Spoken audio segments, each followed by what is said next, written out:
ಅಯೋಧ್ಯೆಯಲ್ಲಿ ಕರುನಾಡ ರಾಮ ಈ ಮಾತೆ ಬಹಳ ಖುಷಿ ಕೊಡೋ ವಿಷಯ. ಈಗ ನಮಗೆ ರವಿಕುಮಾರ್ ಕಾಲ್ ಮಾಡಿದ್ದಾರೆ. ಖುಷಿ, ಅರುಣ್ ಯೋಗಿರಾಜ್ ಅವರ ತಾಯಿ ಸರಸ್ವತಿ ಅವರು ನಮ್ಮ ಜೊತೆ ಇದ್ದಾರೆ. ಏನು ಹೇಳೋದಕ್ಕೆ ಬಯಸ್ತೀರಿ ನೀವು? ಹಾಯ್ ಭಾವನಾ. ಹಾಯ್, ನಮಸ್ತೆ. ನಂಗೆ ತುಂಬಾ ಖುಷಿ ಆಗ್ತಾ ಇದೆ. ಇದು ನಮ್ಮ ಕರ್ನಾಟಕದಿಂದ ಅರುಣ್ ಅವರು ಸೆಲೆಕ್ಟ್ ಆಗಿರೋದು.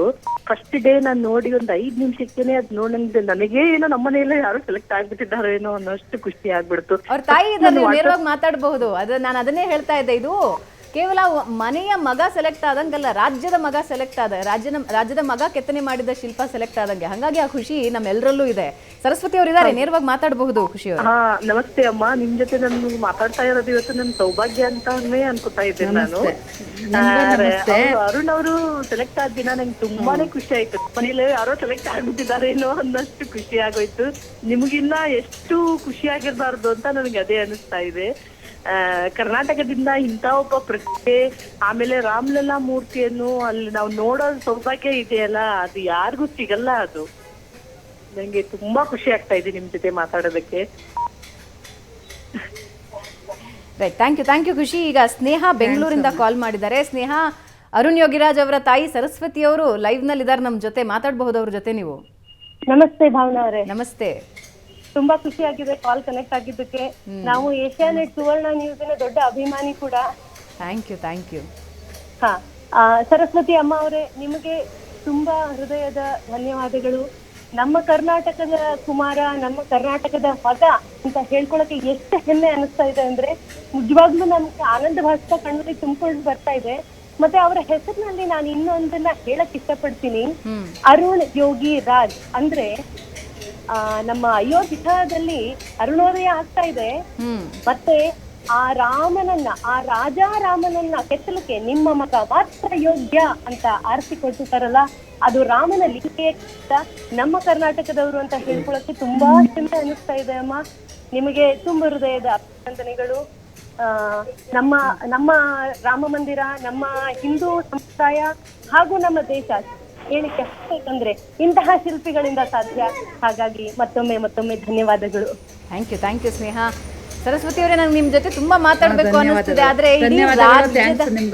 ರಾಜ್ಯದ ಮೂಲೆಯಿಂದ ನಿಮಗ್ ಕಾಲ್ ಮಾಡ್ತಿದ್ದಾರೆ. ಒಂದು ಸಲ ಯೋಗಿರಾಜ್ ಅವರ ಅಮ್ಮನ ಜೊತೆ ಮಾತಾಡಿಸಿ ಅಂತ. ಈಗ ವಿಜಯಾನಂದ್ ಧಾರವಾಡದಿಂದ ಕಾಲ್ ಮಾಡಿದ್ದಾರೆ. ವಿಜಯಾನಂದ್, ಹೇಳಿ, ಹೆಂಗ್ ಅನ್ನಿಸ್ತಾ ಇದೆ? ಕರ್ನಾಟಕದ ರಾಮಲಲ್ಲಾ ಅಯೋಧ್ಯದಲ್ಲಿ ಪ್ರತಿಷ್ಠಾಪನೆ ಆಗಲಿದ್ದಾನೆ. ಕೆತ್ತನೆ ನಮ್ಮ ಶಿಲ್ಪಿಯದ್ದೇ, ಕಲ್ಲು ನಮ್ಮ ಮಣ್ಣಿನದ್ದೇ. ಹೆಂಗ್ ಅನ್ನಿಸ್ತಿದೆ? ನಮ್ಗೆ ತುಂಬಾ ಖುಷಿ ಆಗ್ತಾ ಇದೆ ಮೇಡಮ್. ನಮ್ಮ ಕರ್ನಾಟಕದ ಹೆಮ್ಮೆ ಇದು. ಸರಸ್ವತಿ ಅವರಿದ್ದಾರೆ, ಅರುಣ್ ಯೋಗಿರಾಜ್ ಅವರ ತಾಯಿ. ಮಾತಾಡ್ಬೋದು ನೀವು? ಸರಿ ಮೇಡಮ್. ಹಲೋ ಅಮ್ಮ, ನೀವು ಮಾತಾಡ್ತಾ ಹೋಗಿ. ನಿಮ್ ತುಂಬಾ ಖುಷಿ ಆಗ್ತದೆ ಇಂಥ ಮಗನಿಗೆ ನೀವು ಜನ್ಮ ಕೊಟ್ಟಿದ್ದೀರಾ ಅಂತ ಹೇಳಿ.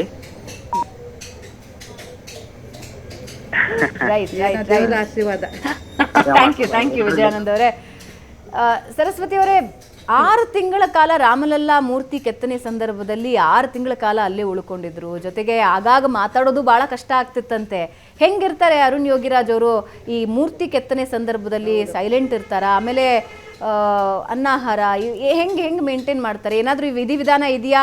ಹಿಂಗೆ ಇಷ್ಟಿಷ್ಟೇ ಆಹಾರ ತಗೋಬೇಕು, ಇಂಥದ್ದೇ ತಗೋಬೇಕು, ಧ್ಯಾನಗಳನ್ನು ಮಾಡ್ಬೇಕು, ಹಂಗೇನಾದರೂ ಮಾಡ್ತಾರಾ? ಇಲ್ಲ, ಹಾಗೇನಿಲ್ಲ. ಮತ್ತೆ ಇಲ್ಲಿ ಊಟ ಅವನಿಗೆ ಇಷ್ಟ. ಅಲ್ಲಿ 2 ಚಪಾತಿ ಮತ್ತೆ ಇದು ಕೊಡ್ತಿದ್ರಂತೆ, ಅದನ್ನೇ ಮೇಂಟೈನ್ ಮಾಡ್ಕೊ ಬಂದಿದ್ದಾನೆ ಅವನು. ಮತ್ತೆ ಯೋಗ ಮತ್ತೆ ಇವೆಲ್ಲ ಮಾಡ್ತಿದ್ದ. ಆದ್ರಿಂದ ಅವ್ನ ಊಟ ಎಲ್ಲೋದ್ರೂ ಅಭ್ಯಾಸ ಆಗ್ಬಿಟ್ಟಿದೆ ಕಣಮ್ಮ ಅಂತಂದ. 10 kg ಕಡಿಮೆ ಆಗೋಗಿದ್ದಾನೆ. ಮತ್ತೆ ನಾನು ಬಂದು ಅಡುಗೆ ಮಾಡ್ತೀನಿ ಕಣಪ್ಪ ಅಂತಾನೆ. ಅಮ್ಮ ಬೇಡಿ ಅಮ್ಮ, ಅಲ್ಲೇ ಎಲ್ಲ ಸಿಗುತ್ತೆ, ಏನು ಬೇಡಿ ಅಮ್ಮ ಅಂತ ಹೇಳ್ದ.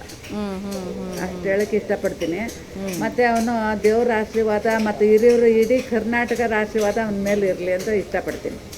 ಎಸ್, ಈಗ ಗಂಗಾವತಿಯಿಂದ ನಾಗೇಶ್ ಅವರು ಕಾಲ್ ಮಾಡಿದ್ದಾರೆ. ನಾಗೇಶ್ ಅವರೇ, ಸರಸ್ವತಿ ಅವರಿದ್ದಾರೆ, ನೇರವಾಗಿ ಮಾತಾಡ್ಬೋದು ನೀವು? ಮೇಡಮ್ ನಮಸ್ತೆ. ನಮಸ್ತೆ ಸರಸ್ವತಿ ಮೇಡಮ್ ಅವ್ರ ನಮಸ್ಕಾರ. ನಮಸ್ತೆ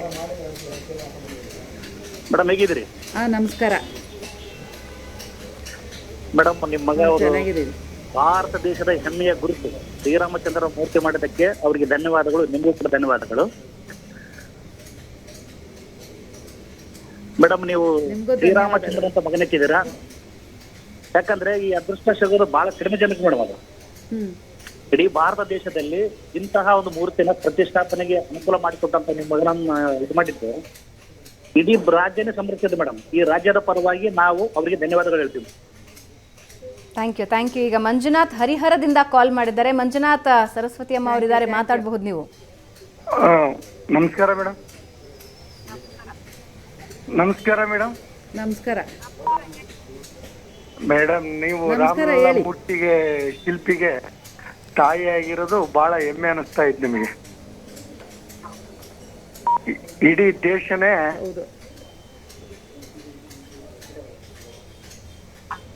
ಎಸ್, ನಾವೆಲ್ಲರೂ ಹೆಮ್ಮೆ ಪಡುವಂತಹ ವಿಷಯ ಅಷ್ಟೇ ಮಂಜುನಾಥ್ ಶ್ರಮ ಅವ್ರೆ. ಪಟ್ಟಿದ್ದಾನೆ.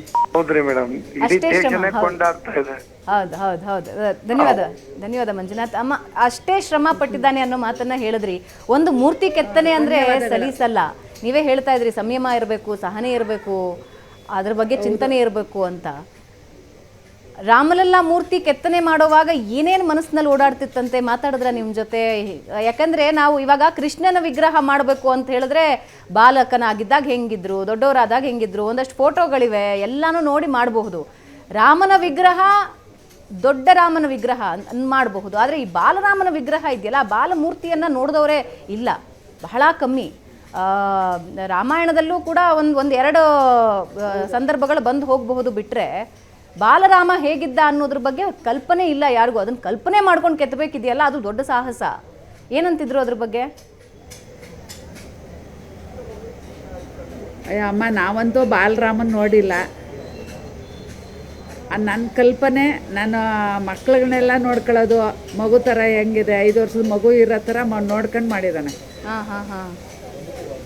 ಈಗ ನಾವಂತೂ 500 ವರ್ಷದಲ್ಲಿ ಯಾರಿರ್ತಾರೋ ಯಾರಿಲ್ಲೋ ಗೊತ್ತಿಲ್ಲ. ಮತ್ತು ನನ್ನ ಕಲ್ಪನೆ, ನನ್ನ ಮಗು ನೋಡ್ಕೊಂಡು ನಾನು ಮಾಡಿದ್ದೀನಿ. ದೇವ್ರ ಇಚ್ಛೆ ಕಣಮ್ಮ, ನನಗೆ ಆ ಥರ ಆಯ್ತಿತ್ತು, ಮನಸ್ಸಲ್ಲಿ ಆ ಥರ ಇದೆ, ಮಾಡಬೇಕು ಅನ್ನಿಸ್ತಿದೆ, ಮಾಡ್ತಿದ್ದೀನಿ ಅಂತ ಹೇಳೋದು. ಅಲ್ಲ, ಭಾಳ ಕಡಿಮೆ ಕಾಲ್ಸ್ ಬರೋದಂತೆ ಮನೆಗೆ. ಅಂದರೆ ಅಲ್ಲಿ ಕೆಲಸದಲ್ಲೇ ಮುಳುಗ್ತಿದ್ರಂತೆ, ಹೌದಾ? ಹೌದು, ಕೆಲಸದಲ್ಲೇ ಮುಳುಗ್ತಾ. ನಾನು ಫೋನ್ ಮಾಡೋಕ್ಕೂ ಊಟಕ್ಕೆ ಬಿಟ್ಟಾಗ, ಊಟಕ್ಕೆ ಮಾಡೋಕ್ಕೆ ಬಂದಾಗ ಫೋನ್ ಮಾಡ್ತಿದ್ದೆ.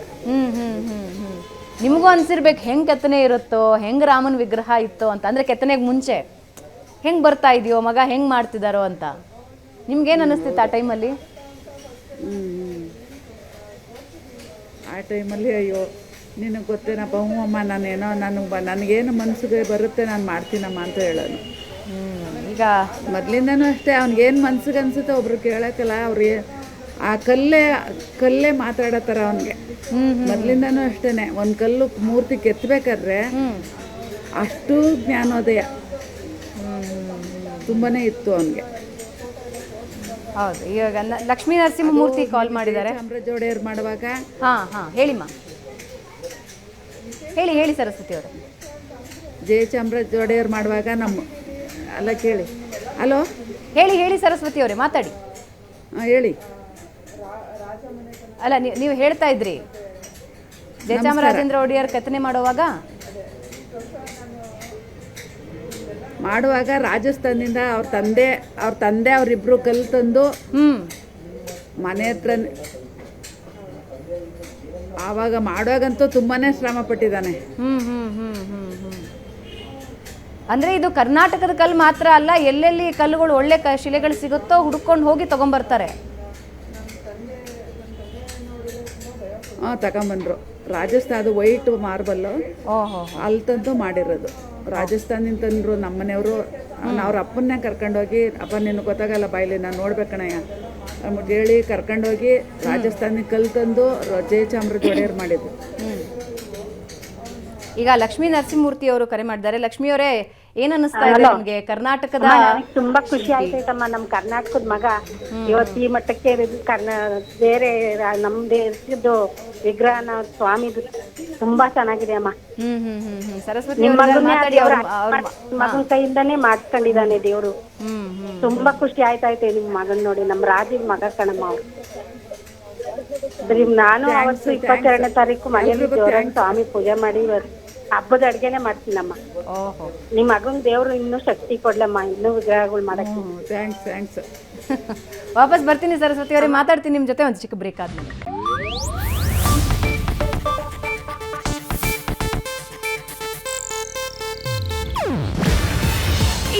ಏಷ್ಯಾನೆಟ್ ನ್ಯೂಸ್ ನೆಟ್ವರ್ಕ್ ಪ್ರಸ್ತುತಿ. ನೀವು ನೋಡ್ತಿದ್ದೀರಾ ಏಷ್ಯಾನೆಟ್ ಸುವರ್ಣ ನ್ಯೂಸ್.